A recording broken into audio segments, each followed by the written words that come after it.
So hello guys, this is Harshi from Karim's YouTube channel. So in this video I just gonna explain you how to add glitch effect to a video in Premiere Pro. So without wasting any more time, let's get started. So firstly open your Premiere Pro and now select a video that you're gonna add glitch effect.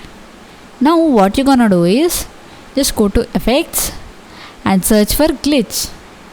Now drag and drop to this glitch effect to your video.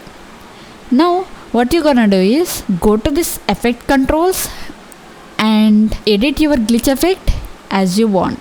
So this is how you can add glitch effect to your clips in Premiere Pro. I hope you enjoyed this video. So thank you for watching.